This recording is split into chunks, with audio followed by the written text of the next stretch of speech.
Aujourd'hui, je vais tester vos recettes. Je vous ai demandé sur les réseaux sociaux de m'envoyer vos recettes les plus insolites et j'ai fait une sélection des plus intéressantes. Au menu, on va voir des choses très particulières comme des Oreos avec du houmous au poivron, la pire recette de riz que j'ai vue de ma vie, la compote de pommes et du Coca-Cola et encore plus de découvertes insolites et cursed.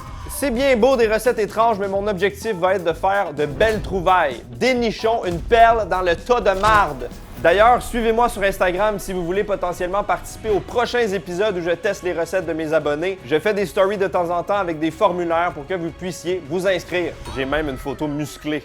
Allez voir ça. Là, on va faire une recette de Dave le chat. Il s'agit d'un twist un peu local québécois sur un classique sandwich aux tomates. Vous constatez sûrement un intrus sur cette planche à découper. Il y a du beurre de peanut parce qu'on va faire un sandwich aux tomates avec beurre de peanut. Je suis un fan de beurre de peanut ou comme dirait Studio Daniel, beurre d'épinard. Il y a aussi une autre variété avec du beurre de peanut à la place du fromage. Du beurre d'épinard? Non. Honnêtement, il n'y a rien qui me choque. Tomate, pain, beurre de peanut, c'est déjà un peu sucré-salé. Je pense que c'est un réel potentiel. Cuisinons. Dave le chat nous dit de faire griller 2 tranches de pain, tartiner les tranches de pain de beurre de peanut, ajouter de belles tranches de tomates, refermer le tout pour en faire un délicieux sandwich. Faisons ça. Toi, t'es pas confiant? Non. Pourquoi je le serais? Ben, beurre de peanut, tomate, c'est un fruit, les tomates, c'est comme confiture, beurre de peanut. Oui, mais c'est le côté mouillé de la tomate, je pense que ça va être juste dégueu. Très squishy, très slimy. C'est vrai, mais vaut mieux mouillé que sec. Boum, boum, boum. Donc, on doit faire des belles tranches de tomates. Moi, franchement, je vais me confier à vous, les tomates, quand j'étais petit, j'aimais pas du tout. Mais avec les années, j'ai appris à les apprécier. Un bon sandwich aux tomates avec de la mayo, sel, poivre, pain toasté. Mouah, c'est délicieux. 4 tranches, peut-être une dernière pour la route. Je pense que Dave serait fier. Nos tranches de pain sont bien dorées, bien toastées. On va les beurrer de beurre de peanut. Et là, j'ai envie de faire un hommage à ma grand-mère. Parce que ma grand-mère, c'était la meilleure tartineuse de beurre de peanut sur la terre. En un seul coup de couteau, elle réussissait à couvrir la tranche de pain au complet avec une épaisseur parfaite. Je vais essayer de faire ça. Elle prenait une bonne quantité comme ça, puis elle y allait avec un mouvement. Ah, j'ai déjà raté. Comme ça. Il me manque quelques années d'expérience, mais on n'est pas loin. J'ai reçu énormément de recettes de votre part et il y en a beaucoup qui contenaient du beurre de peanut. Ça me fait réaliser à quel point cet aliment est la fondation même de la bouffe québécoise. Genre du beurre de peanut, c'est tellement important pour nous. Parmi toutes les recettes que vous m'avez envoyées, la recette de sandwich aux tomates et beurre de peanut est revenue plusieurs fois. J'étais plutôt surpris. Il y en a une qui mettait de la mayonnaise. On va rajouter un peu de mayo, comme ça on vient un petit peu consolider toutes les suggestions de cette recette. Il y en avait plusieurs qui mentionnaient de la mayo. Pourquoi pas? Ça rajoute un côté cursed et insolite. En plus, avec la mayo de Zach Bull. Mon bon ami Zach. Mouah! Il est assez cute, cet enfant-là. OK, donc, des belles tranches de tomates épaisses. Ah, j'ai coupé beaucoup trop de tomates, dans le fond. Un filet de mayo. Hop là! Généreux. Ah, tu y vas généreusement en plus. Ah oui, généreux. Fuck! On est des gourmands, on referme. Comme tout bon sandwich, on coupe en diagonale. Voici le fameux sandwich beurre de peanut, tomate, mayo, recommandé par Dave le chat ainsi que d'autres personnes. Une moitié pour moi, une moitié pour Carl. Fuck. En plus, je vais mettre une assiette de ma grand-mère. Un hommage. Désolé. Peut-être pas le meilleur hommage. Elle avait un sens de l'humour au moins. Moi, je pense que ça va être bon, je te le dis.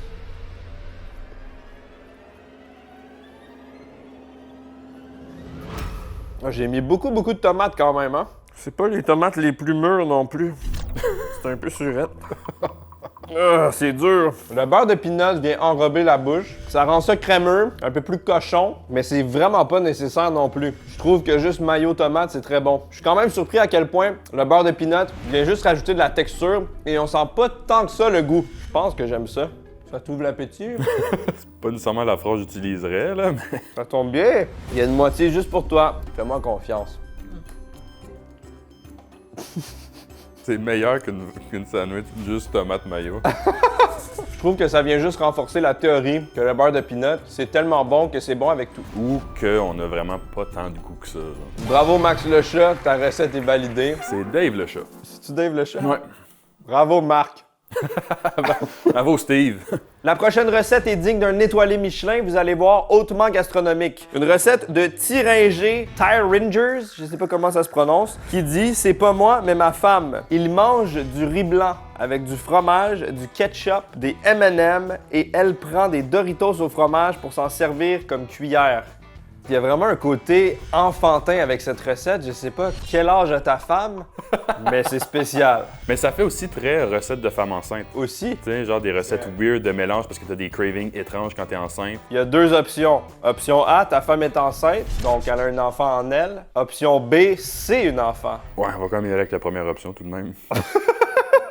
Tu sais, non mais... J'ai regroupé tous les ingrédients nécessaires pour faire cette recette. Il y a même mon riz qui cuisait par terre pendant que je vous parlais. Regardez ça, le setup. Donc on va tout simplement prendre le riz qui est encore très chaud, fraîchement préparé. On en met dans un bol. Je vais ajouter un peu de fromage râpé. Belle quantité quand même, on veut que ça soit fromagé. Ça va rajouter un bon côté satisfaisant et gras. On ajoute une belle quantité généreuse de ketchup. Le riz au ketchup est revenu à maintes reprises dans la liste des recettes que vous m'avez recommandées. Ça tombe bien. On fait d'une pierre deux coups. Pour l'instant, ça, c'est sûr que c'est bon. Fromage, riz, ketchup. Mais là, on va y ajouter un peu d'M&M. Pour ajouter un petit côté cute, j'ai des M&M mini. C'était pas spécifié dans la recette, mais je pense que c'est une bonne idée que j'ai eue. Ça vient rajouter un arc-en-ciel de diversité. Les M&M mini sont remplis de colorants, donc ça va venir rajouter beaucoup de couleurs. Ah, c'est-tu que c'est curse? C'est qui ta femme? Calice! Hey, finalement, là, on était bien parti avec le sandwich aux tomates.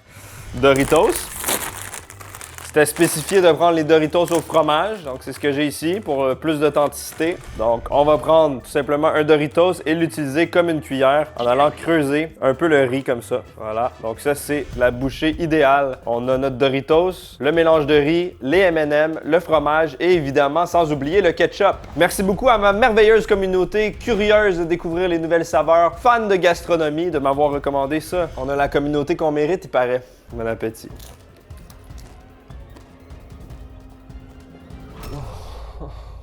Tu sais, l'expiration là, que je viens d'avoir, c'est mon âme qui est partie.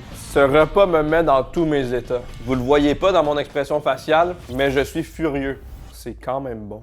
Ah, calé, c'est pas vrai. Le ketchup, on le sent très rapidement au début. Ça rappelle un petit peu le vomi, mais il disparaît. Après, on sent du riz au M&M. Les M&M sont croustillants. Le Doritos, c'est le véhicule parfait pour prendre la bouchée parce qu'on a un bon goût de maïs. C'est croustillant. Le fromage, on le sent à peine. Dans le fond, ce qui arrive, c'est que c'est pas bon. Mais des fois, t'arrives à t'accrocher un peu au chocolat et ça devient bon. Mais le chocolat camoufle le pas bon. Comprends ce que je veux dire? Je pense que quelqu'un avec un vocabulaire différent du mien pourrait y goûter maintenant et me dire ce qu'il en pense. Ça, là, pour le Super Bowl, là, pour les événements sportifs, ça pourrait être rassembleur. Ou genre une exécution publique, là, un peu ça. C'est un peu moins joyeux. Pas plus joyeux, ça, là. Je m'excuse, mais man, Tyringer, je pense que ta femme devrait aller faire des prises de sang. Là. Qui fait ça? Ça me fait poser sérieusement la question, est-ce que c'est réel ou c'est juste pour niaiser? Est-ce qu'il me mange ça sérieusement ou c'est juste pour ma vidéo, tu sais? Je sais pas, parce que si c'était juste pour niaiser, il aurait pas pris le temps de faire « Ouais, non, mais c'est ma femme qui mange ça. » Clairement, il a déjà une petite honte. C'est vrai, il s'est dédouané dès le début. Fait que clairement On que c'est aurait dû vrai, se tu sais. méfier. Ouais, c'est ça de faire « Ouais, c'est pas moi, là. Parole de Tyringer, là. C'est ma femme, pas moi qui mange ça. » Malheureusement, la femme de Tyringer, dont on n'a pas le nom, tu lui as laissé son anonymat, c'est pas validé. Bon, su son nom, rappelez la police.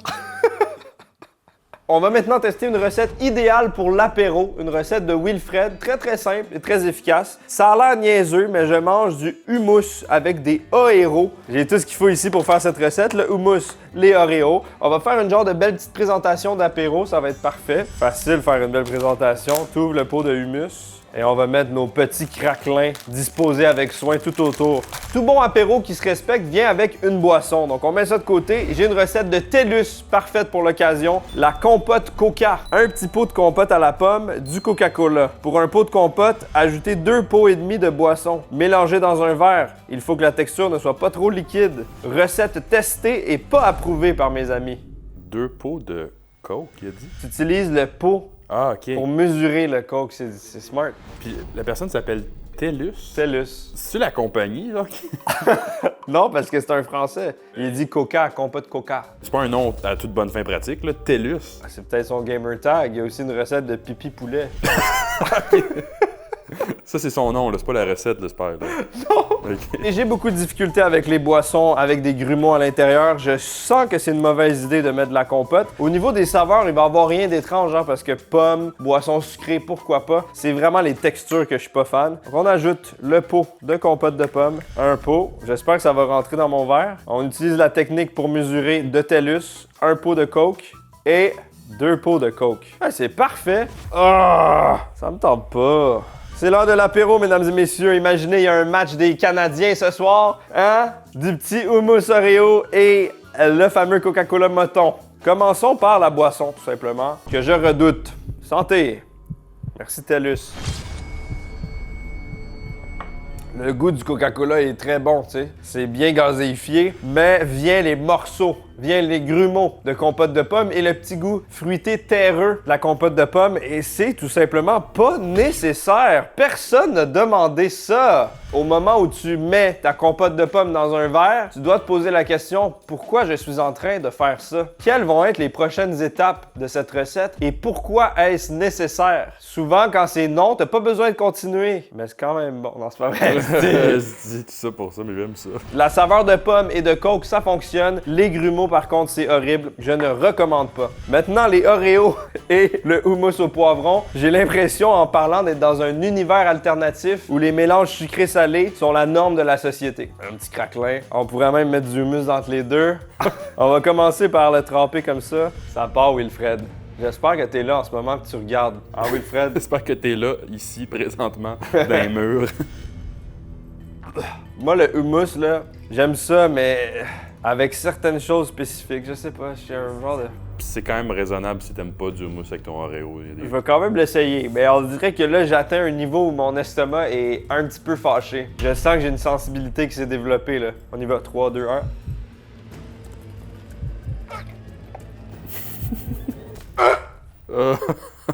Je vais vous expliquer pourquoi j'ai réagi comme ça.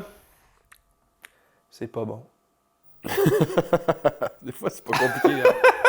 Le sucré salé, c'est bon dans certaines utilisations précises, mais c'est tout le temps au risque, haute récompense. Là, on est dans le risque, mais on n'est pas dans la récompense. On est dans la punition. C'est pas mauvais, mais on s'en fout, on dirait. C'est pas spécialement agréable, la texture, mais c'est pas dégueulasse non plus. Comme une autre texture de smoothie un peu weird. Ah. Goûte pas beaucoup la pomme, un petit peu, goûte le coke. Mais ouais, fait que tout ça pour dire que c'est essentiellement la boisson, une des boissons les plus impertinentes que j'ai bu de ma vie. En revanche, ça...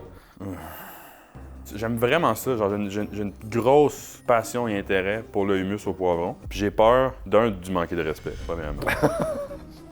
Puis de deux, de comme briser quelque chose, tu sais. Non, c'est pas un bon mix. Non! Moi, j'aime pas ça. Absolument pas! Non, j'aime pas ça du tout. Man, c'est qui ce monde-là? Est-ce qu'il mange ça pour vrai? Je pense que ouais, man. T'avais une bonne question tantôt. Tu disais pourquoi? Ouais. Moi, ma question, ça va être vous êtes qui, câlisse? Qu'est-ce qui se passe dans votre tête? Genre, c'est quoi qui... À quel moment il y a un cheminement qui s'est fait que vous avez délibérément pris un hummus au poivron, des Oreos, puis vous avez cru bon de mélanger ça ensemble? Et pire que ça, de le faire plusieurs fois. Et lorsqu'on vous a demandé « Hey, sortez-nous des recettes drôles! » de dire « Hey, me semble que ce serait pertinent que je le plug. » C'est pour toutes ces raisons que ces 2 recettes ne sont pas validées. J'en en peux plus. Non, c'est pas un très bel apéro. Je suis un peu déçu, là. La prochaine recette vient de Chris. Le poulet au raisin. Une bonne pelletée de raisins. S'ils sont moins frais ou plus mous, égale mieux. Tu fais un lit de raisin dans le fond d'un genre de petit plat à lasagne, puis tu couches le poulet sur le top. Le but, c'est qu'avec la chaleur, le poulet va prendre du goût de raisin et caraméliser un peu, puis ça va faire un contraste sucré-salé. Contexte, c'est la recette à ma mère et je ne l'endosse pas.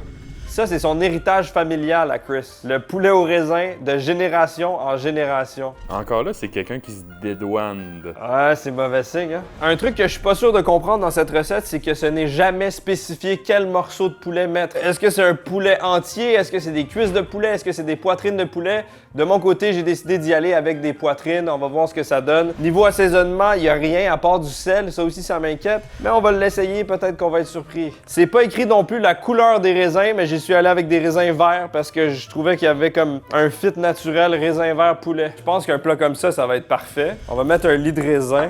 Il y a comme aucune quantité, là. C'est une recette très, très approximative. Chris, tu diras à ta mère que j'aurais aimé que ce soit mieux documenté. Le type de poulet, les types de raisins, plus de détails. Je peux pas croire qu'elle met juste du sel, ta mère. J'ai ici une belle poitrine de poulet. C'est ce qu'on va déposer, ce qu'on va coucher sur les raisins. Si on pouvait comme mettre ça sur une toile, il y a quelque chose d'art abstrait, contemporain là-dedans. J'imagine l'œuvre d'art, tu coules de l'époxy là-dedans, puis tu préserves the chicken on the raisin. J'essaie d'être généreux sur le sel, étant donné que c'est le seul assaisonnement que ta mère met dans son poulet au raisin. Je m'excuse en l'agressivité, c'est que je manque de bons nutriments aujourd'hui, je pense. On met ça au four, pendant combien de temps, à quelle température? Aucune idée, ta mère l'a pas écrit dans la recette, Chris. Niaise, hein, c'est des blagues la mère à Chris, c'est juste de l'amour. Viens-t'en avec moi, Carl, on va mettre ça au four. Faut que ce soit documenté. On va mettre ça 20 minutes au four et pendant ce temps-là, on va faire une autre recette.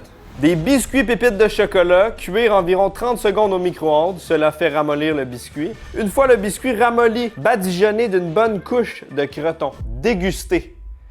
C'est précisé déguster. Si vous connaissez pas les crotons, c'est ça ici. C'est une genre de viande froide, une genre de terrine ou un pâté québécois qu'on fait avec de la viande, du gras, du veau, du porc, des épices. Ça sent très très fort, ça pue. Et à cause de cette forte odeur, j'ai jamais osé en déguster. Donc on va goûter pour la première fois à des crotons sur un biscuit ramolli. J'ai décidé de m'appliquer. J'ai ici un beau biscuit au morceau de chocolat maison. On va le mettre 30 secondes au micro-ondes.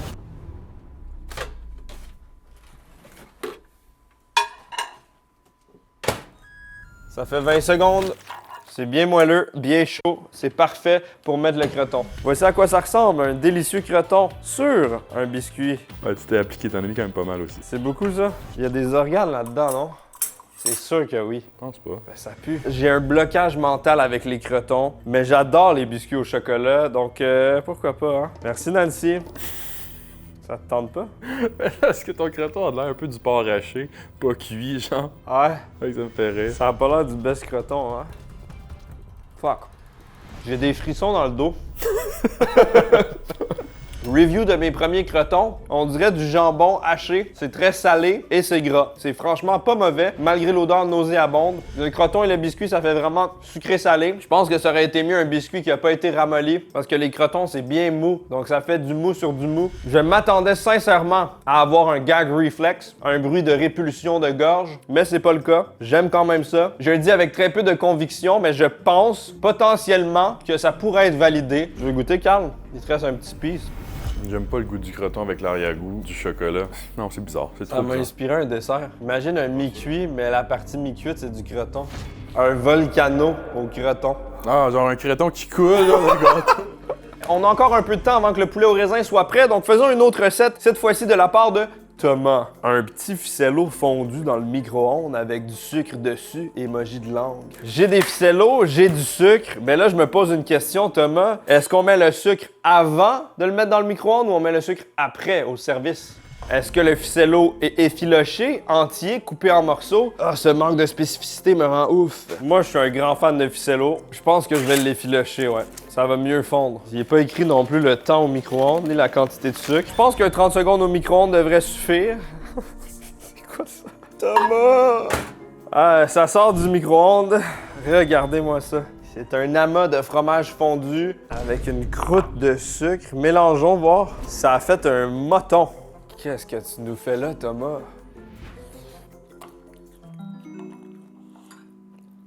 Thomas is cooking! Je pense que c'est le meilleur que j'ai mangé pour l'instant. Mais le niveau est pas élevé. Fiez-vous pas à ça. Le ficello fondu, ça a une belle texture, un petit peu rebondissante, style fromage à poutine. C'est gras, c'est agréable à manger et il y a une croûte de sucre qui fait un genre de sucré-salé très léger. Je sais pas pourquoi, ça me fait penser à certaines spécialités coréennes. Les Coréens aiment beaucoup manger du fromage fondu, un peu sucré des fois avec du maïs ensemble. J'aurais jamais cru dire ça, c'est quand même un bon snack. Félicitations Thomas. Comme quoi un emoji langue sortie, c'est bon signe. Je pense que le poulet au raisin est prêt. Allons voir ça. Je m'attendais à ce qu'il y ait une réaction, mais au final, ça a pratiquement pas changé. C'est toujours aussi cursed. Une grosse poitrine de poulet grise avec du sel fondu et des raisins un petit peu bruns. Ah, c'est horrible. Ça aurait sûrement mieux fonctionné avec les raisins coupés en deux, mais c'était pas mentionné. J'ai tenté de respecter le plus possible la recette. On va voir si... Ah! Il est pas cuit! Non! Fuck, man. On va le remettre au four, c'est visiblement pas encore prêt. Ça sort une deuxième fois du four, ça a l'air beaucoup mieux. Les raisins ont fait des bosses dans le poulet. Voici la présentation finale du poulet au raisin de la daronne à Chris. Qu'est-ce que vous en pensez? J'ai essayé de m'appliquer. C'est le moment de goûter au fameux poulet au raisin qui a demandé quand même plus d'énergie et plus de temps que les autres recettes de cette vidéo, en espérant que ça paye. Bon appétit. Ah, les raisins cuits, quel goût atroce! Ah, il y a un... Ah, j'aime pas ça. Il y a comme un goût de raisin sec concentré. C'est pas spécialement caramélisé. Permettez-moi de dire que le poulet est extrêmement tendre et juteux. Donc, si on met de côté les raisins, ce qui est 50% de la recette, c'est quand même bon. Le poulet est vraiment tendre. Peut-être un peu trop salé, ça c'est de ma faute. Le poulet, il n'y a aucun questionnement, c'est une valeur sûre, on se trompe jamais. Mais pourquoi avoir choisi les raisins? Parmi tous les fruits qu'on aurait pu mettre, ou même des légumes, pourquoi c'est les raisins qui sont sortis du lot? À la limite, des oranges, pourquoi pas? Un peu d'acidité, de jus d'orange, ça aurait été bon. Des raisins, je vois pas l'intérêt. Je me demande comment la mère à Chris a pensé à ça. Je te dis d'avance, c'est trop salé. C'est de ma faute, j'ai mis trop de sel. Oh, pas facile à avaler celle-là, hein? C'est pas facile. Tu sais, en France, l'insulte, les gens se disent genre de « va manger tes morts », tu sais. Ouais. C'est ce que ça goûte manger ses morts. Ça goûte ça. Ça goûte le mort? Non, ça goûte manger ses morts. Vraiment, tu trouves ça vraiment horrible? Mais c'est parce que c'est la texture du poulet, l'arrière-goût très salé, le côté très squishy, juteux du raisin. C'est très moche aussi. Ils ont l'air malades, tes raisins, vu qu'ils ont cuit, ils ont décoloré un peu. Non, il y a vraiment... C'est très déprimant comme spécialité. Cette création était québécoise, c'est ce qu'on peut qualifier de création locale pour nous, mais la prochaine recette vient d'ailleurs. Ça vient de la Belgique, mais c'est comme ça qu'ils parlent en Belgique. Ils parlent comme ça, pour Je vrai? te jure. Dites-moi les Belges si vous aimez mon imitation, vous allez sans doute adorer. La suggestion et recette nous provient de Zoé. Les Roll Mops, une spécialité belge. Roll Mops. Ce sont des roulés de sardines avec une grosse quantité d'oignons crus dedans et conservés dans un bocal rempli de mayonnaise. Ça se mange seul ou avec des frites et ça a un goût particulier mais pas mauvais. Je me suis renseigné un peu sur le Roll Mops et de ce que j'ai vu, ce n'est pas fait avec des sardines, c'est fait avec des harengs. Ça peut s'acheter directement en bocaux. Très difficile à trouver ici au Québec, mais j'ai trouvé quelque chose qui ressemble quand même. On va essayer de les recomposer pour créer les Roll Mops les plus fidèles possibles avec les ingrédients qu'on a. On a ici du hareng en pot avec plein de morceaux d'oignons. Ça, c'est un cauchemar dans un pot pour moi. Si vous êtes sensible au bruit de vomissures, je vous déconseille de mettre le son parce qu'il va en avoir beaucoup. Je sais d'avance, il y a des oignons crus. Normalement, c'est vraiment un rouleau de hareng.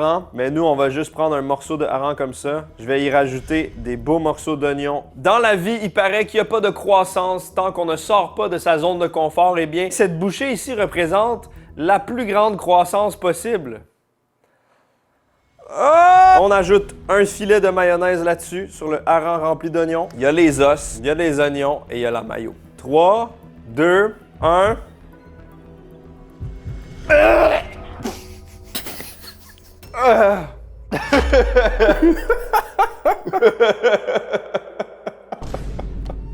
Oh, ouais. Je vous avais prévenu que j'allais avoir une réaction physiologique, mais je pensais pas que ça allait être aussi puissant. Mon corps l'a rejeté. C'est 100% un blocage mental, parce que quand j'ai croqué, j'ai senti les oignons marinés croustiller, et c'est vraiment la texture d'un oignon cru que je déteste le plus. Ensuite, on a le poisson. Goût très très puissant d'océan. Il est quand même tendre, je m'attendais à une texture plus ferme, et il est mariné dans une mixture vinaigrée et un peu sucrée. Donc il y a quand même pas mal de saveurs. La mayonnaise rajoute un crémeux. C'est vraiment l'oignon qui m'a particulièrement dérangé. Wow! Ça faisait longtemps que j'avais pas crié comme ça. Même si j'ai failli vomir, je suis quand même agréablement surpris. Je m'attendais à encore pire. Je pense que c'est l'anticipation qui a empiré le tout. Est-ce que je t'en fais un, Carl? Non. Moi, je pense que t'aimerais ça. Non. Vraiment? À 100%. OK. Je pense que c'est vraiment les oignons. Toi, t'aimes ça, fait que t'aimes Oui, ça. mais c'est le gag à 120 décibels que je peux pas m'enlever de la tête. Ça va être mental, moi aussi. Compréhensible, compréhensible. C'est certainement pas représentatif de la Belgique. On va y aller quand même, un jour.